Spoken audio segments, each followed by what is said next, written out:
So hello everyone, आज की इस वीडियो में हम कवर करेंगे मेटाफिज़िकल पोइट्री को एंड उससे रिलेटेड जितने भी पोइट्स हैं हमारे। देखो ये टॉपिक है ना हमारे ग्रेजुएशन के स्टूडेंट्स के लिए, पोस्ट ग्रेजुएशन के स्टूडेंट्स के लिए एंड इनफैक्ट यूजीसी नेट के लिए, सारे एग्जाम्स के लिए बहुत ज़्यादा इंपॉर्टेंट है।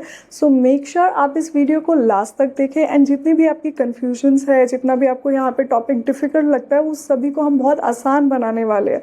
ओके, एंड अगर अभी तक आपने ये चैनल सब्सक्राइब नहीं किया तो प्लीज़ डू दैट। आपका एक सब्सक्राइब बटन, एक लाइक मुझे बहुत ज़्यादा एनकरेजमेंट देता है। ओके, सो मेरा नाम है एकता मुकुल, आप देख रहे हैं literature by logic, our very own English literature channel. So let's start. तो सबसे पहले हम ये मेटाफिजिकल वर्ड का मीनिंग समझते हैं। देखो मेटाफिजिकल वर्ड बना है मेटा से और फिजिकल से। तो जो ये वर्ड मेटा है इसका मतलब होता है बियॉन्ड, बाहर का, एंड फिजिकल मतलब होता है जो हमारा वर्ल्ड है। ठीक है, तो संसार से बाहर की जो बातें हो गई वो इस पोएट्री में होती है। ठीक है, तो beyond the world. Okay, I hope you are able to understand metaphysical simply क्या मीनिंग होता है इसका, कि जो भी संसार से कुछ अलग परे बातें होंगी जो हमारे संसार में जनरली नहीं होती, हमारे वर्ल्ड में एक्सेप्ट नहीं होती, या फिर लोग उसके बारे में सोचते नहीं है, राइट, या फिर कनेक्ट नहीं करते उस तरीके से, तो उसको हम मेटाफिजिकल बोल देते हैं। अब ऐसा नहीं है कि वाकई में ये कोई स्पेस से रिलेटेड पोएट्री लिखी जाती है, नहीं, ये स्पेस की नहीं, लेकिन हमारे इसी दुनिया की, बट इसी दुनिया में जो ना सोचे जाने वाली चीज़ें होती है उन चीज़ों को कंबाइन करके ये पोएट्स अपनी पोएट्री में इंक्लूड किया करते थे। तो इसके हम फीचर्स डिस्कस कर लेते हैं। तो इस पोएट्री में ना सबसे ज़्यादा कंसीट का यूज़ होता है। देखो कंसीट वर्ड क्या है, अगर आपको मेटाफर समझ में आता है, मेटाफर मतलब किसी अनरिलेटेड चीज़ को ना आप इस तरीके से एक दूसरे से कंपेयर करो कि वो सेंस बनाए। ठीक है, अब यही मेटाफर जब बहुत ही हाई लेवल पे यूज़ हो, ठीक है, तब आप उसको क्या बोल दोगे, कंसीट बोल दोगे। एग्जाम्पल से समझते हैं। जॉन डन ने अपनी पोम अ वैलेडिक्शन फॉरबिडिंग में लिखा कि भाई जो हम दो लवर्स हैं, हम फिज़िकल डिस्टेंस में तो आ रहे हैं, हम मतलब एक दूसरे से दूर जा रहे हैं फिज़िकली, बट हम ना एक कंपस की तरह हम जुड़े हुए हैं एक दूसरे से। जैसे कंपस ऊपर से जुड़ा होता है लेकिन उसके लेग्स नीचे से देखने से एक दूसरे से बहुत दूर दिखाई देते हैं, उसी तरीके से हम भी वो लवर्स हैं जो कहीं ना कहीं एक सोल की तरह जुड़े हुए एक दूसरे से, माइंडली जुड़े हुए, दिमाग से जुड़े हुए, दिल से जुड़े हुए, बट हम कंपस की तरह, हम दोनों लेग्स है वो हम एक दूसरे के इर्द गिर्द तो घूमते रहते हैं, आसपास रहते हैं, बट देखने में तो ऐसा लगेगा कि हम बहुत दूर है। हम लोगों को खुद भी ये दिमाग में डाउट हो सकता है, बट हमें ये नहीं भूलना है कि हम जैसे कंपस की दोनों टांगें ऊपर से जुड़ी होती है, ऐसे ही हम दोनों का बहुत ही स्पिरिचुअल कनेक्शन है जो दिखाई नहीं देगा बट इट एग्जिस्ट्स। तो ये हो गया कंसीट का एग्जाम्पल कि भाई जो हम सोच भी नहीं सकते, कि दो लवर्स को किस तरह से कंपेयर कर दिया पोएट ने, एक कंपस से कंपेयर कर दिया। ठीक है, अब जो सेकंड इसका फीचर होता है, बहुत ही इंटेलेक्चुअल होते हैं। ठीक है, मतलब जो भी पोएट्री में यूज़ होगा ना वो बहुत ही कॉमन, ऐसे इंसान को बहुत इजीली समझ आ जाए, ऐसी वाली वो भाषा में नहीं लिखेंगे, बहुत ही कन्वर्सेशनल या इंटेलेक्चुअल भाषा में वो लिखा जाएगा। ठीक है, अब इनके उसमें बहुत ज़्यादा विट यूज़ होता है, मतलब एक तरह से ऐसी टोन यूज़ होगी जो आपको ना एकदम से बहुत चक्का कर देगी, अरे ये क्या लिख दिया इन्होंने, बहुत ही डिफरेंट सा कुछ लिखा है, and it will kind of excite you जब आप उनकी पोएट्रीज को पढ़ोगे। ठीक है, दूसरा हो गया ये ना आपको और ज़्यादा फीलिंग्स डेवलप कर देंगे, किसी भी चीज़ के लिए सोचने पर मजबूर कर देंगे कि अच्छा ये चीज़ ऐसे भी हो सकती है। तो ये एक तरह से टी.एस. एलियट ने मेटाफिजिकल पोएट्स के लिए नाम भी दिया था कि this metaphysical poetry is completely unification of sensibility. अब ये यूनिफिकेशन ऑफ सेंसिबिलिटी का मतलब क्या होता है, देखो सेंसिबिलिटी में हमारे ना जितने भी सेंसेस आ जाते हैं, सुनने का, देखने का, स्मेल करना, टेस्ट करना, टच करना। ठीक है, अब उनके लिए ये यूनिफिकेशन ऑफ सेंसिबिलिटी में इंटेलिजेंस और जो हार्ट की फीलिंग्स होती है वो दोनों को इंक्लूड करना, कि भाई आप दोनों का ना एमलगेमेशन होता है, जुड़ाव होता है इन दोनों चीज़ों का, कि इंटेलेक्चुअल भी होगी आपकी पोएट्री और फीलिंग्स भी जनरेट करेगी आपकी पोएट्री। यहीं जब हम दूसरे टाइप के पोएट्स के बारे में बात करें, मान लो विक्टोरियन पोएट्स की बात करें या फिर अपना रिस्टोरेशन एज के पोएट्स की बात करें, तो उनके में या तो सिर्फ विट देखी जाएगी, या फिर इंटेलेक्चुअल देखा जाएगा, या फिर उनका सिर्फ सिर्फ और सिर्फ फीलिंग्स होगी।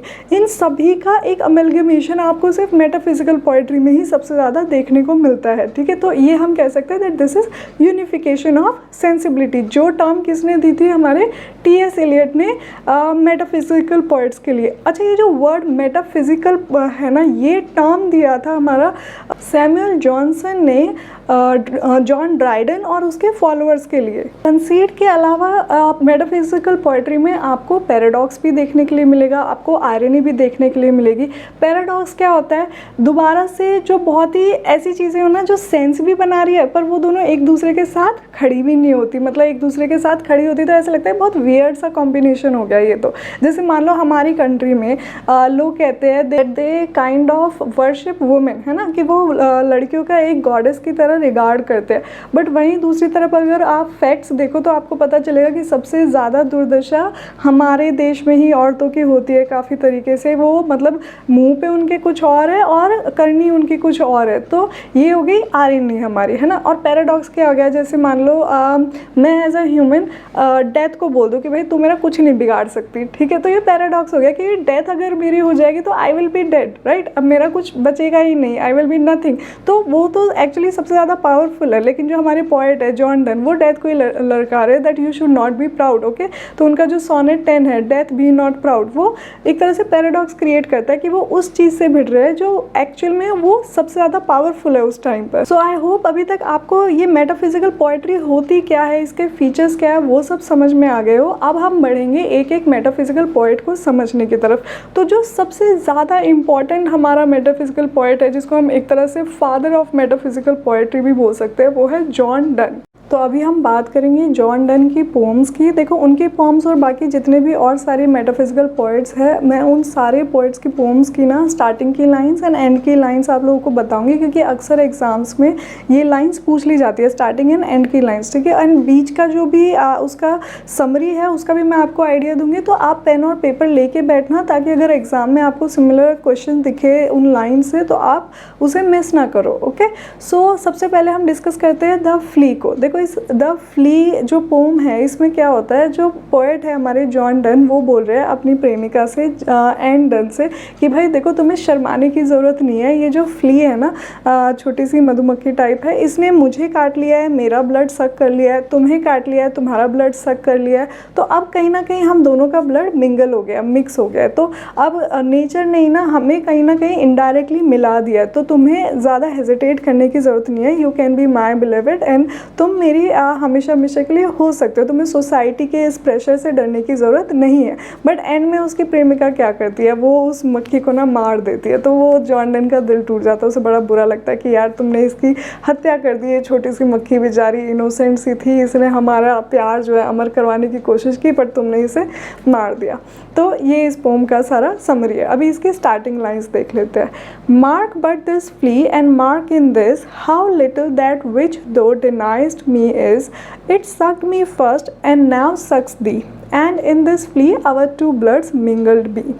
So the last lines of this poem are, just so much honor when thou yields to me will waste as this flea's death took life from thee. So his next important poem is a वैलेडिक्शन forbidding mourning. देखो ये जो word वैलेडिक्शन है ना, इसका मतलब ये एक तरह से it is an action to say good bye, ठीक है, फेयरवेल देने का एक इसमें एक काइंड ऑफ स्टैंडर्ड वर्ड है ये वैलेडिक्शन, ठीक है। तो जो पोएट है हमारे जॉन डन, वो अपने प्रेमिका एंडन से कह रहे हैं फिर से, जब वो दोनों मिल जाते हैं फाइनली जा कर के, कि भाई हमारा जो ये फिजिकल डिस्टेंस है, एक टाइम ऐसा आता है जब जॉन डन को कहीं दूर ट्रेवल करना होता है, एंडन से दूर उन्हें जाना पड़ता है, तो वो एंडन के लिए पोएट्री ये पोम लिखते हैं अ वैलेडिक्शन फॉरबिडिंग मॉर्निंग, कि भाई तुम्हें दुख नहीं मनाना कि हम फिजिकल डिस्टेंस में आए अभी, है ना। तो हम दोनों एक तरह से कंपास की तरह है, जो फिजिकली चाहे कितनी दूर हो जाए लेकिन हम हमेशा एक दूसरे के इर्द गिर्द ही घूमते रहेंगे। और हमारा जो ये प्यार है ना, ये इस फिजिकल वर्ल्ड के बियॉन्ड है, हमारा प्यार बहुत स्पिरिचुअल है, ठीक है। तो आपको बिल्कुल भी घबराने की ज़रूरत नहीं है, हम इवेंचुअली एक दूसरे के पास ही आकर के मिलेंगे, जैसे कंपास की दो लेग्स फाइनली एक दूसरे से अटैच हो ही जाती है। तो हमारा प्यार उस तरीके का है। तो इसकी स्टार्टिंग लाइन्स है, as virtuous man pass mildly away and whisper to their souls to go, whilst some of their sad friends to say the breath goes now and some say no. And the last lines are, such wilt thou be to me, who must, like the other foot, obliquely run. Thy firmness makes my circle just, and makes me end where I begin. So his next important poem is the canonization. देखो ये जो word canonization है, इसका मतलब भी होता है जब हम क्रिश्चियन जो रिलीजन है उसके अंदर किसी मरे हुए इंसान को सेंट की उपाधि देते हैं, ठीक है। तो ऐसे ही जो ये जॉन डन है, ये कह रहे हैं कि हम जो दो लवर्स हैं ना, ये हम बिल्कुल कैनोनाइज्ड हो चुके हैं, हम ऑलरेडी सेंट्स बन चुके हैं, संत महात्मा हो चुके हैं, क्योंकि हमारा प्यार इतना प्योर है, सबसे ज़्यादा ऊपर है हमारा प्यार। इसका कंपैरिजन ना आप दुनिया की कोई भी बेस्ट से बेस्ट चीज़ उठा लो, उससे भी नहीं कर सकते, उसको भी ना हमारा प्यार आउटडू कर देगा, मतलब उससे भी हमेशा जीत जाएगा। तो इसकी फर्स्ट लाइन है, for God sake hold your tongue and let me love, or chide my palsy or my God. And the last lines are, countries, towns, courts, beg from above a pattern of your love. Another poem by John Donne is Ecstasy. देखो इस pome में भी ना वो अपने प्यार को एक तरह से स्पिरिचुअल बता रहे हैं कि वो बहुत ही ज़्यादा स्पिरिचुअल प्यार है हमारा, बहुत ही ज़्यादा खुशी देने वाला है। ओके, एक्सटेसी वर्ड का मीनिंग ये होता है कि बहुत ही हद से ज़्यादा कोई चीज़ जो आपको खुशी दे, ठीक है। तो वो इसी प्यार को ही बता रहे हैं कि हमारा प्यार इतना स्पिरिचुअल है, लोगों को हमारे प्यार से सीखना चाहिए। एंड कहीं ना कहीं इस प्यार में हमारी बॉडी की भी बहुत बड़ा रोल होता है, जिसकी वजह से हमारा प्यार ये अमल होता है, सफल होता है। So the first lines of this poem are, where like a pillow on a bed a pregnant bank swelled up to rest, the violet's reclining head sat we to one another's best. The last lines are, and if some lover such as we have heard this dialogue of one, let him still mark us, he shall see small change when we are two bodies gone. So next poem is the good morrow. इस pome के अंदर उन्होंने 3 stanzas लिखे हैं and each stanza is of 7 lines. Okay, तो first stanza में वो बोलते हैं कि भाई देखो, जब तक हम दोनों ने एक दूसरे से प्यार नहीं किया था, हम दोनों एक दूसरे को मिले नहीं थे, तो हम दोनों ना बिल्कुल इमेच्योर थे, हमें पता ही नहीं था कि एक्चुअली जो इस वर्ल्ड का रियल प्लेजर है वो है क्या। हम बहुत ही बच्चों की तरह बिहेव करते थे और बच्चों की तरह जो फेक प्लेजर्स होते हैं उनमें अपनी खुशियाँ ढूंढते थे।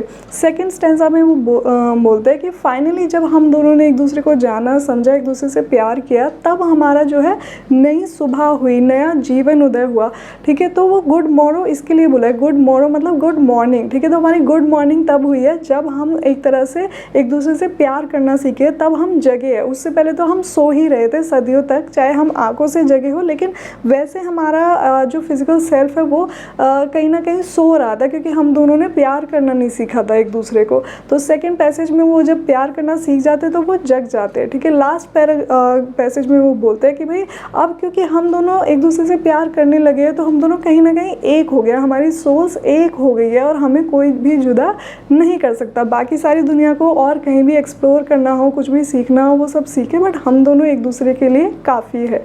तो इस पूरी पोम की जो फर्स्ट लाइन है वो है, I wonder by my troth what thou and I did till we loved, were we not weaned till then, but sucked on country pleasures childishly.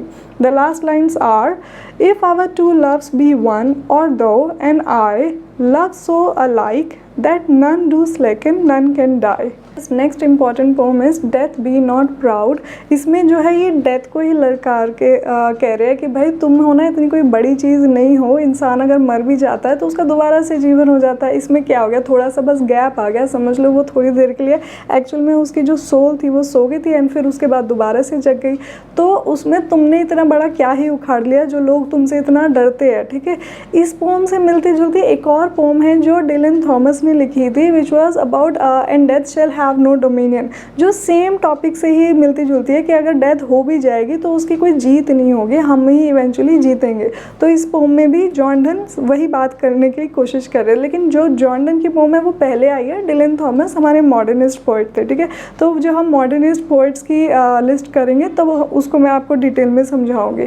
फिलहाल जो ये पोम है इसकी स्टार्टिंग लाइन्स है, death be not proud though some have called thee mighty and dreadful, for thou art not so. The last lines are, One short sleep past, we wake eternally, and death shall be no more. Death, thou shalt die. His next poem is a hymn to God the Father. ये मतलब God से request कर रहे हैं कि क्या आप मेरे जो मैंने पाप किया उसके लिए मुझे माफ़ कर सकोगे। तो बहुत ही प्यारी सी पोम है। इसकी स्टार्टिंग लाइन्स है, Wilt thou forgive that sin where I began, which was my sin, though it were done before. The last lines are, shall shine as he shines now and heretofore, and having done that thou hast done, I fear no more. So our next important metaphysical poet is Andrew Marvell. ये जो है John Donne से काफ़ी inspired थे। अगर आप इनका as time period देखोगे ना तो एंड्रयू मार्वल जॉन डन से करीब 50 साल छोटे थे, ठीक है। तो जो मेटाफिजिकल पोइट्स है ना वो काइंड ऑफ कैटेगराइज्ड हो रखे हैं कि भाई कौन किस स्टाइल में लिखता है, ठीक है। ये एक हम प्रॉपर एक फिक्स टाइम फ्रेम को हम मेटाफिजिकल पोइट की वो नहीं बोल देंगे कि भाई सिर्फ और सिर्फ इस टाइम पीरियड पे ही ये एग्जिस्ट करते थे। तो जो जॉन डन है वो कब आ गए, डायरेक्टली हमारे एलिजाबेथन पीरियड के बाद आ गए। लेकिन जो एंड्रयू मार्वल है ये किस टाइम पर थे, जब जॉन मिल्टन भी एग्जिस्ट करते थे, ठीक है। तो जॉन मिल्टन का हमारा पुरितन एज हो गई। तो एंड्रयू मार्वल हमारे मेटाफिजिकल पोइट ही कहलाए जाएंगे, वो कोई पुरितन के पोइट नहीं कहलाए जाएंगे, क्योंकि उनका स्टाइल मेटाफिजिकल पोइट्री से मेल खाता था। वो जॉन डन से इंस्पायर्ड थे, ठीक है। तो अभी हम उनका जो सबसे इंपॉर्टेंट वर्क है टू हिज कॉय मिस्ट्रेस, उसकी समरी देखते हैं। देखो टू हिज कॉय मिस्ट्रेस में वो क्या कहना चाह रहे हैं। तो सबसे पहले वो बोल रहे हैं कॉय मिस्ट्रेस। कॉय मतलब कौन, शाय। मिस्ट्रेस मतलब उनकी लेडी लव, ठीक है। तो उनको बोल रहे हैं कि भाई प्रिय, हमारे पास ना अथाह टाइम नहीं है दुनिया भर का, तो हमें ना इस मोमेंट में जीना है। हम दोनों को अगर एक दूसरे को एक्सेप्ट करना है, प्यार करना है तो आज करना है। हमें ऐसे नहीं कि हमारे पास करोड़ों साल है तो हम एक एक दशक लगा दें सोचने में कि हमें एक दूसरे को एक्सेप्ट करना है, नहीं करना है, एक दूसरे के साथ जीवन बिताना है या क्या करना है, ठीक है। तो वो पूरी पोम में उनको कन्विंस ही करते हैं और ये गिनवाते हैं कि किस तरीके से जो टाइम पीरियड है वो बहुत ही शॉर्ट स्पैन है और हमें एक एक मोमेंट को बहुत ही ज़्यादा अच्छे से जीना चाहिए। तो इस पोम के अंदर है ना उनका जो कॉन्सेप्ट कार्पेडियम वो निकल के आता है। देखो ये कार्पेडियम वर्ड बहुत इंपॉर्टेंट है, आपसे एग्जाम में एज इट इज़ पूछा जा सकता है कि किस पोम में कार्पेडियम कॉन्सेप्ट का यूज़ होता है। तो टू हिज कॉय मिस्ट्रेस में उन्होंने सबसे ज़्यादा ही बताया कि भाई जो टाइम का एक चैरियट है, एक तरह से रथ है, वो भागे जा रहा है, ठीक है, और हम उसको रोक नहीं सकते। We don't have any control over time. तो हमें आज के मोमेंट में ही सबसे ज़्यादा जीना पड़ेगा, otherwise we will just miss this moment and this same moment will never ever come back to our life, ठीक है। तो ये टू हिज कॉय मिस्ट्रेस का आप आई होप समरी समझ गए कि वो अपनी प्रेमिका को मनाने की कोशिश कर रहे हैं कि ये टाइम बीत जाएगा तो दोबारा नहीं आएगा। सो इसकी first lines are, Had we but world enough and time, this coyness lady were no crime. We would sit down and think which way to walk and pass our long love's day. The last lines are, and tear our pleasures with rough strife through the iron gates of life. Thus, though we cannot make our sun stand still, yet we will make him run. His other extremely important poem is The Garden, जिसमें जो है ये nature की जो importance है हमारी life में उसके बारे में बताते हैं कि देखो उनका टाइम पीरियड कौन सा था, 17th सेंचुरी, ठीक है, जो एक्चुअली 1600 से 1700 के बीच का टाइम पीरियड है। तो उस टाइम पर तो इतनी ज़्यादा इंडस्ट्रियलाइजेशन नहीं हुई थी, इतने ज़्यादा लोग मशीन में और घरों में नहीं गुम रहते थे। तो सोचो उस टाइम पर भी इन पोइट्स को ये रियलाइज़ हुआ कि जो लोग हैं वो नेचर से कट ऑफ होते जा रहे हैं, तो दोबारा से वो कनेक्शन क्रिएट करने की ज़रूरत है। तो उन्होंने ये पोइट्री लिखी। तो आज के टाइम पे तो ये पोइट्री हमारे लिए बहुत ही ज़्यादा इम्पॉर्टेंट है, क्योंकि हमें ये रियलाइज़ होना चाहिए कि भाई हमारे लिए नेचर की क्या इंपॉर्टेंस है जिसको हम इतना ज़्यादा डिस्ट्रॉय करते जा रहे हैं, ठीक है। तो इस पोएम में उन्होंने सारा का सारा नेचर को इम्पॉर्टेंस दी है। तो ये शुरुआत करते हैं, how vainly man themselves amaze to win the palm, the oak or base, and their incessant labors see crowned from some single herb or tree. And the last lines are, and as it works, the industrious bee computes its time as well as we. How could such sweet and wholesome hours be reckoned but with herbs and flowers? So his next poem is An Horatian Ode upon Cromwell's Return from Ireland. देखो इस pome के ना आपको ऐसे internal lines पता करने की ज़रूरत नहीं है, क्योंकि ये हमारे जो रिटन एग्ज़ाम, जो सब्जेक्टिव एग्ज़ाम्स है उससे रिलेटेड बिल्कुल भी इम्पॉर्टेंट नहीं है। बट हाँ, ये UGC नेट में ज़रूर आपसे कभी ना कभी पूछा जा सकता है कि ये पोम लिखी किसने थी और किस ओकेजन पे, क्या सीन था उस टाइम पे। तो जो क्रॉमवेल था वो कौन इंसान था? देखो इस पूरी स्टोरी को जानने के लिए आपको मेरी ये पुरानी वीडियो देखनी पड़ेगी, जिसमें मैंने पुरितन एज को आपको समझाया है, इंटररेग्नम पीरियड क्या होता है, वो सारा मैंने डिटेल में समझाया है। तो आप वहाँ इस लिंक पर क्लिक करके देख सकते हैं कि ये जो हमारा क्रॉमवेल है ये एक्चुअली था कौन। ठीक है, तो क्रॉमवेल जो kind of short time period पे एक तरह से मिलिट्री राजा बनता है इंग्लैंड का, उसको वेलकम करने के लिए, उसकी विक्ट्री को ग्लोरीफाई करने के लिए ये पोम एंड्रयू मार्वन ने उस टाइम पे लिखी थी। His other two poems are The Marver's Song and The Upon Appleton House। ये आपको सिर्फ नाम याद रखना है कि ये पोम जो है एंड्रयू मार्वल ने लिखी है। इसकी ओपनिंग लाइंस, लास्ट लाइंस बिल्कुल भी इम्पॉर्टेंट नहीं है। Our next important metaphysical poet is George Herbert. ठीक है, तो ये जो जॉर्ज हर्बर्ट है ये किस तरह की पोइट्री लिखते थे? इनकी पोइट्री ज़्यादातर रिलीजियस होती थी, ठीक है, गॉड को डेडिकेटेड होती थी। तो आज जब भी आप बहुत ज़्यादा गॉड का रेफरेंस अपने किसी पोम में पाओ और आप थोड़े से कंफ्यूज हो रहे हो कि भाई मुझे ये पता है मेटाफिजिकल पोइट है बट कौन सा पोइट है, तो आप ज़्यादा हद तक अगर उसमें गॉड का रेफरेंस है, रिलीजियस बहुत ज़्यादा सेंटिमेंट्स आपको लग रहे हैं उसमें इंक्लूड किए गए, तो वो जॉर्ज हर्बर्ट की पोम हो सकती है। ठीक है, अभी इनके हम पोम द पुली के ऊपर समझते हैं कि इसमें उन्होंने क्या लिखा है। तो जो पुली उनकी पोम है, इन्होंने इसमें इमेजिन करा कि भाई गॉड ने ना एक इंसान को हर तरह की खुशी दी है, सब कुछ दिया है, बट एक रेस्टलेसनेस उनके अंदर छोड़ दी कि भाई वो उन्हें ना कभी भी जो एकदम एक्सट्रीम लेवल का पीस है ना वो इस अर्थ पे नहीं मिलेगा, वो सिर्फ और सिर्फ भगवान के पास जाके ही मिलेगा। तो तभी इंसान हमेशा किसी ना किसी चीज़ से परेशान ज़रूर रहेगा, चाहे उसके पास कितनी ही वजहें हों खुश रहने के लिए, पर फिर भी उसके माइंड में एक रेस्टलेसनेस चलती ही रहेगी। तो इस पोम की जो स्टार्टिंग लाइन्स है वो है when God at first made man having a glass of blessings standing by, let us, said he, pour on him all we can, let the world's riches which dispersed lie contract into a span. And the last lines are, yet let him keep the rest, but keep them with repining restlessness. Let him be rich and weary, that at least, if goodness lead him not, yet weariness may toss him to the breast. अच्छा, George Herbert की जितनी भी ये सारी famous poems हैं ना, वो सारी की सारी उनकी पोएट्री कलेक्शन द टेम्पल के अंदर लिखी गई है। ठीक है, इस टेम्पल के अंदर उनकी और बाकी कौन कौन सी इंपॉर्टेंट पोम्स है जो आती है, that is Easter wings, the altar, the collar, love, 3, Jordan, affliction, the world, redemption, the agony, the pulley, the flower. ठीक है, तो इसमें से जो हम लोगों के लिए ज़्यादा इंपॉर्टेंट है from exam point of view, it is redemption, affliction, the pulley and the collar and Easter wings. ठीक है, बाकी की सारी आपको सिर्फ नाम से याद रखनी है। बाकी ये जो मैंने कुछ 4 पोम्स बताई है, इसका आप starting lines and last lines देख सकते हो, जो कि मैं अभी आपके साथ डिस्कस करूँगी। अच्छा, इन सारी पोम्स में ना कहीं उन्होंने सेम चीज़ के ऊपर बात करी है कि भाई किस तरह से इंसान जो है पहले फेथ खो देता है, फिर गॉड के ऊपर फेथ पा लेता है, और मतलब भगवान, रिलीजियस सारी पोम्स है ये। तो I will not discuss the detail summary of each and every poem discuss है, अदरवाइज जो इस वीडियो की लेंथ बहुत ज़्यादा लंबी हो जाएगी। आपको ज़्यादा समरी नहीं जाननी है, आपको जो स्टार्टिंग लाइन से लास्ट लाइन है वो समझना है, बाकी समरी सबकी मोर और लेस सेम ही है।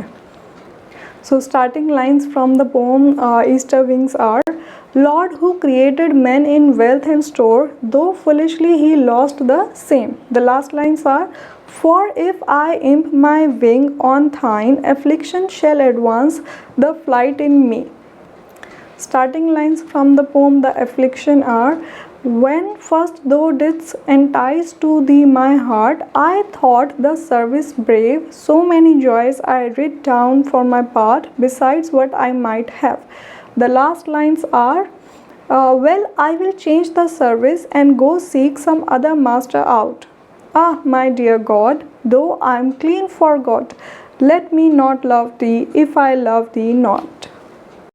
So starting lines from the poem Redemption are, Having been tenant long to a rich lord, not thriving, I resolved to be bold. The last lines are, of thieves and murderers, there I him espied, who straight your suit is granted, said and died.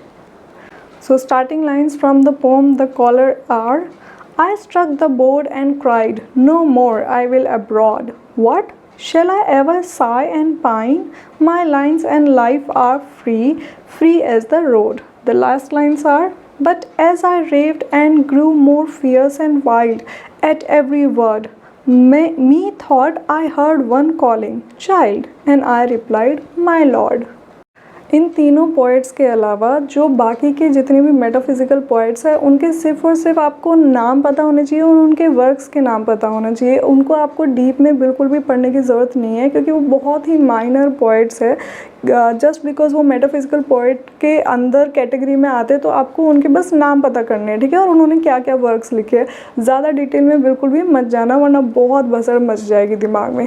तो हम अभी उनकी list देख लेते हैं, ठीक है। तो सबसे पहले आ जाता है हेनरी वॉगन का नाम। इनके 4 वर्क्स बहुत इंपॉर्टेंट है, the retreat, the world, regeneration, the night, ठीक है। अब मैं जब बहुत इंपॉर्टेंट बोल रही तो आपको डिटेल में पढ़ने की ज़रूरत नहीं है, मैंने यहाँ पे नाम बता दिया, आपको भी इनके सिर्फ और सिर्फ नाम ही याद रखने हैं। फिर नेक्स्ट आ जाते हैं रिचर्ड क्रॉशो। इनकी जो वर्क्स इम्पॉर्टेंट है वो है the flaming heart, hymn to saint Teresa, steps to the temple and a song. Next is Abraham Cowley. इनका जो वर्क है द मिस्ट्रेस, ये इनकी पोइट्री कलेक्शन है। Next is Anacreontics and Davideis. इनके बाद आ जाता है हमारे जो मेटाफिज़िकल पोइट है next, he is Thomas Traherne and इनके जो वर्क्स है बहुत important, that is centuries of meditations, poems of felicity and wonder. Okay, and the next one is Edward Herbert. ये जॉर्ज हर्बर्ट के भाई है और इनके जो 2 वर्क्स है जो इम्पॉर्टेंट है वो है the temple of truth to his mistress for a new year's gifts, ठीक है। इनके अलावा भी बहुत छोटे छोटे ऐसे माइनर मेटाफिज़िकल पोइट्स हैं जिन्होंने 1 या 2 वर्क्स ऐसे लिख दिए जिनका थोड़ा सा कुछ फीचर्स मेटाफिज़िकल पोइट्री से मैच करते हैं, ठीक है। तो वो आपको जानने की ज़रूरत नहीं है। इस पूरी वीडियो में मैंने ऑलमोस्ट वो सब कुछ कवर किया है जो मेटाफिज़िकल पोइट्री के अंदर आपको पता होना चाहिए। सो आई होप आपने ये वीडियो लास्ट तक देखी हो एंड प्लीज़ मुझे आप कमेंट करके ज़रूर बताना आपको ये वीडियो कैसी लगी एंड आप नेक्स्ट कौन से टॉपिक पर वीडियो चाहोगे, ठीक है। तो मिलते हैं हमारी नेक्स्ट वीडियो में, तब तक के लिए गुड बाय, टेक केयर।